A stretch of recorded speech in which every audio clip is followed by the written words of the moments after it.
Good news is your dates are here. What's the bad news? They're dead. Oh, you're so cool, Brewster! Everybody's a suspect! Hey, Ted, where the hell's Corkscrew? Don't fuck with the Chuck! So Friday the 13th, Part 5, A New Beginning, was directed by Danny Steinman and came out in 1985. A couple fun facts for you. The movie was originally titled Repetition, which is a David Bowie song, and apparently a lot of the Friday films went under a lot of David Bowie songs, which I found very cool because it's David Bowie. It's fucking David Bowie. There was an 8-minute rule, which the director said that he wanted to keep everyone on their toes and kind of either throw in a shock, a scare, or a death every 8 minutes. And I can get behind that because I feel like you would never be bored. You know, like you're always on your toes. You never kind of like have a minute to breathe, you know what I mean? Not counting, yelling, or screaming or anything like that, or talking. Tommy Jarvis only says 24 words in this movie, which, I'm not really impressed about, you know? This Tommy Jarvis, he's just kind of there. You know, he doesn't talk really at all in the movie. And he's always just like sweating and like freaking out and like having these hallucinations and shit. Corey Feldman has a brief cameo as Tommy Jarvis. He was off doing The Goonies, which is a way better film than this, so I can't blame him there. So the movie actually starts with the cameo of Corey Feldman. He's having some type of nightmare, and we see these two random fucking teenagers digging up Jason, and his headstone, it's so fucking corny. It's like etched in there with stone, Jason Voorhees. We see these guys digging up Jason, and when they open up the grave, they just stare at him. As you guessed it, Jason has a machete all of a sudden, just sticks one guy in the gut, and has, I'm guessing, an awl, stabs the other guy in the throat. He gets out of the grave, sees Tommy Jarvis. As he walks over to him, he's getting ready to slice him. He wakes up in the back of I don't want to say an ambulance, but it's like a transport vehicle, I don't know. And we see one of the medical staff looking at a Playboy. I'm more of a hustler guy myself, but hey, to each their own, you know? They're taking him to Pinehurst Youth Development Center, which is kind of like some halfway house to kind of get you rehabilitated, to put you back out in society. We get to meet Pam Roberts. She's trying to introduce herself to Tommy, and Tommy's not really talkative in this movie, so he just kind of awkwardly just stands there and like looks around. But you know, I get it. He's got PTSD from when he was 12, killing Jason. That shit kind of sticks with you, and he was in all these rehabilitation programs and fuck ton of medication. You know, like he's kind of not there, and I totally get it. I sympathize with the guy. So as Tommy goes to his room, he goes to put his stuff in the closet, and we're greeted by Reggie the Reckless. And he's known throughout the series for his iconic scream, which we'll get to later on. Tommy thought it'd be funny to scare him back. He ends up putting the mask on from part 4, which is the first time we see Tommy Jarvis. It's like a weird alien, like fish mouth mask.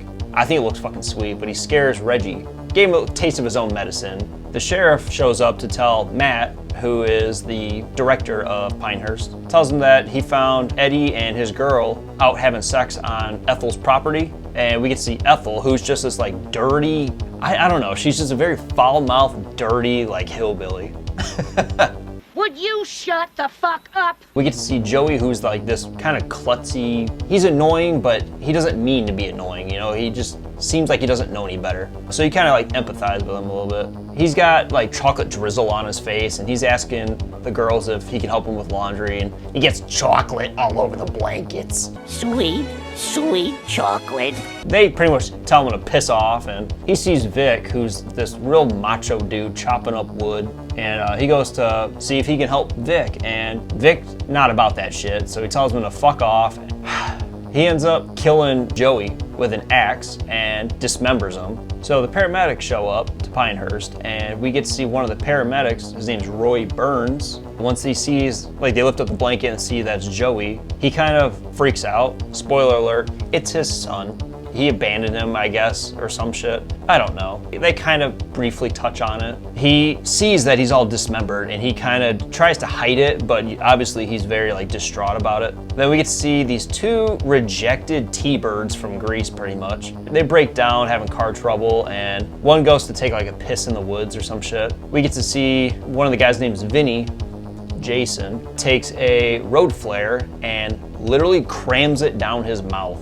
I thought that was just fucking like brutal, personally. I thought it was a pretty good death. I wish we got to see more. A lot of the deaths in this movie are just very quick and kind of off screen a little bit. There's not really a lot of gore compared to like part 4. It is what it is. And then he ends up killing Pete. He ends up coming out of the backseat and slitting his throat, finally putting an end to the greasers, who really served no purpose in this film at all. They were just there. So Tommy keeps having like PTSD and he's having a hard time sleeping, so he ends up waking up sweatier than the Ultimate Warrior. He wakes up and starts taking his medications, popping pills left and right. As the gang is eating breakfast, Matthew tells Tommy if he wants to go upstairs and get Eddie. As he's getting ready to leave, Eddie jumps in the doorway and scares him with one of his own masks, which is kind of fucked up. You know, you went in his room, took his mask, and like, I don't know. Just don't fucking touch people's property that's not yours. It's kind of just common sense. So Eddie scares him and he starts fucking with him, like kind of pushing him in the chest. All of a sudden, he pulls out the attitude adjustment through the fucking table.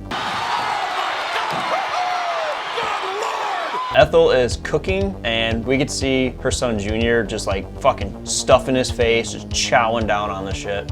All of a sudden, she hears the chicken start freaking out, so she goes to the door, and there's a random ass drifter who once again serves no fucking purpose in this movie. He's just there to die.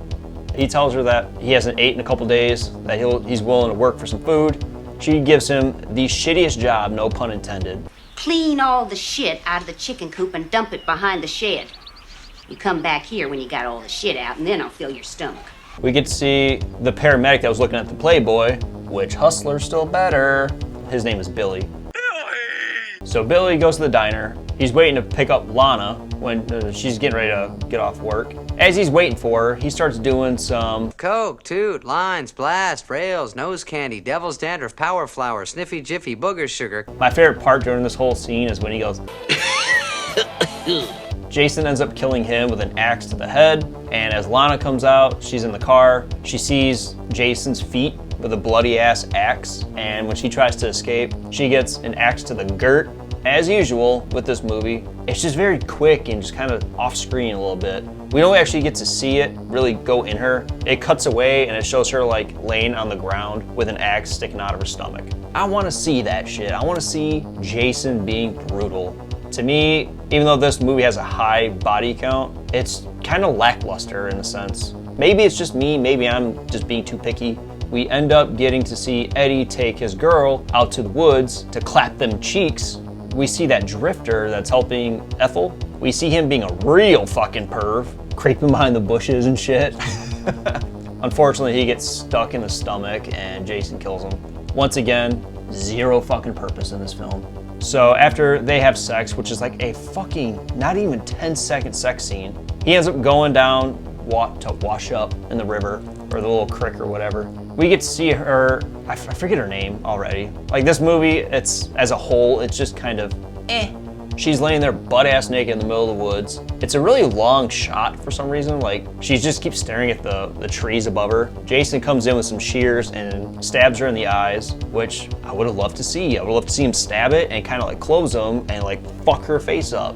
But we don't. Eddie comes back from the creek or whatever and sees his girl. I feel bad, forget her name, but I don't care. So he sees that she's dead. All like her eyes all fucked up. So he goes against a tree and Jason ends up wrapping like a belt around the tree and a stick. It's going over his eyes. As he's tightening it, it's going one way and then another frame later, it's going back the other way. WT fuck is going on? I mean, I'm not the only one that complains about that. I've seen a lot of people complain about it, and for a valid reason. It makes no fucking sense. Somehow they managed to put that in the movie. Tommy, Pam, and Reggie go to see Reggie's brother Demon and his girl Anita. Just like the interaction between Demon and Reggie, it's kind of like the big brother, little brother, like, oh, come here, buddy, love you, dude. I don't know, it was just a pretty good moment. Fun fact for you. Demon is the guy that's in Return of the Living Dead, and if I remember right, he also played Joanna Man. I forget the actor's name, but if you guys know that movie, give me a thumbs up. Junior shows up, starts fucking with Tommy, and Tommy opens up a can of whoop ass on him. Hit him with that 3-piece combo, dude, with a leg sweep, fucks him up. So Demon had some bad enchiladas, and he runs to the Porter John to fucking puke out of his ass. Anita starts like shaking the Porter John, and they just randomly start singing, "Ooh baby, ooh baby, ooh baby, hey baby." It's just a little odd, but hey, if you're in love, people do what you gotta do, you know? Now you're gonna get it, bitch. Anita ultimately ends up dying. We don't get to see it. We get to see her throat slit, but like her neck is still fucking pumping. Demon, he's inside the shit house, and Jason's like stabbing through it with a pole or something. Ends up sticking him right in the stomach, killing him. So Junior ends up going back home to Ethel, and we see him just ripping fucking donuts throughout the front yard, going around these trees, on the porch, going, hurts my fucking head watching that. And he's just screaming obnoxiously. As he's going around the tree, Jason takes like this giant meat cleaver looking thing, decapitates him. Ethel ends up making her stew. Jason comes through and puts the meat cleaver right in her face, once again off screen. I don't know, I wish I would've got to see more of the deaths in this movie. I wanna see the practical effects. I wanna see all of that shit. I hate off-screen deaths, or like shit like this, for example, where you see it happen and then it just cuts away. It's so irritating to me. Maybe I'm being way too fucking picky. If so, that's my fault. Back at Pinehurst, Jake, who, there's nothing really wrong with him, but he just seems to like have a speech impediment. He kind of stutters a lot. But he tells Robin that he likes her and wants to make love to her. He gets the typical Chuck response, just laughed at. So he storms off and Jason kills him off screen again. Robin goes to bed. She climbs on her top bunk and she sees Jake's dead body right there. For the third time in the franchise, Jason grabs her and sticks her through the bed. It's cool the first time, it's cool the second time, but dude, you're doing it 3 times in 5 movies. Stop. Pump the brakes. Chill the fuck out, bruh. Violet is doing some like weird half-ass robot, like, I don't know, it was the 80s, so you can tell the 80s robot versus compared to today's. Night and day difference. Jason kills her, lifts her against the wall, sticks her in the stomach. Reggie ends up waking up from his nap and goes to try to find everyone in the house, sees all 3 dead bodies. They're all on Tommy's bed.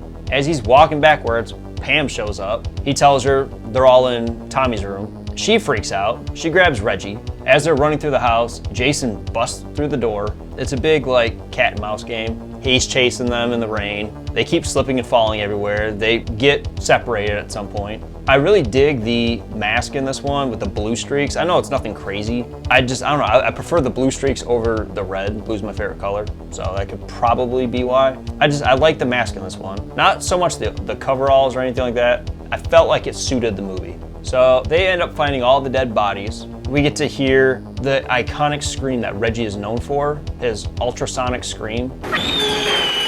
As Jason is about to kill Pam, we get to see Reggie drive some fucking bulldozer through the barn at like 3 miles an hour, and Jason's just stuck there, watching it slowly come at him. It reminded me of the scene from Austin Powers. Jason, he could have easily moved like 5 minutes ago. Like this thing is slowly inching at him, and he's just stuck there.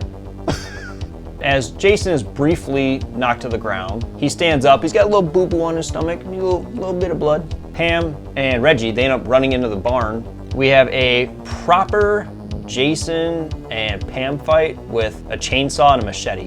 A chainsaw and a machete. Let that sink in. Classic chainsaw stalls. So she just chucks it at him. Tommy ends up showing up. He's like face to face with Jason. He just stands there as Jason's walking towards him, and he keeps saying, Jason, Jason. And you hear like all the flashbacks of part 4 in his head going. Jason walks up real slow, slices him in the chest, and he pulls out like this little knife he had in his pocket and stabs Jason in the inner thigh, which would fucking hurt. Like, it's almost by the wiener. He falls down. There's a little bit more scuffling. Tommy takes the machete, chops off his arm, well, like his hand, I guess. Jason falls out of the barn onto these farm spikes, and we get to see that it's Roy Burns, Joey's dad, the biggest what the fuck of this whole franchise. Why, like... So Pam, Reggie, and Tommy, they all go to the hospital. The sheriff ends up telling Pam that Roy Burns, who was the paramedic, used the Jason alibi to get revenge for the death of his son. He shows her like these newspaper clippings. I fucking always wondered, like, how the hell do they get a picture of Jason Voorhees? Like, how do they know what he looks like with the hockey mask on? It looked like a fucking Bigfoot, or like a Sasquatch sighting, you know what I mean? Like him walking in the woods. Jason's like just chilling there with the machete, hockey mask on and everything. Who the fuck snapped that photo? Tommy ends up waking up in the hospital and has like a vision of the real Jason. It's got the red marks on his mask now. Kind of like, I guess, embraces it or accepts it. I don't know, because he woke up like breathing heavy and was scared, and then he just got real calm. But he ends up going to his drawer and pulls out the blue Jason mask. He throws like a chair or something out the window. He breaks the window. So when Pam comes in, he closes the door. He's right behind her with the knife, and it just fades to black. Overall, it's just a middle of the road entry for me. I don't love it, I don't hate it. Like I said before on the AMC Fright Fest, there's certain movies that was just played nonstop, and I felt like that was one of them. This was my review on Friday the 13th Part 5, A New Beginning. What are your thoughts on it? Let me know down below. So don't forget to like and subscribe, and until then, see you later.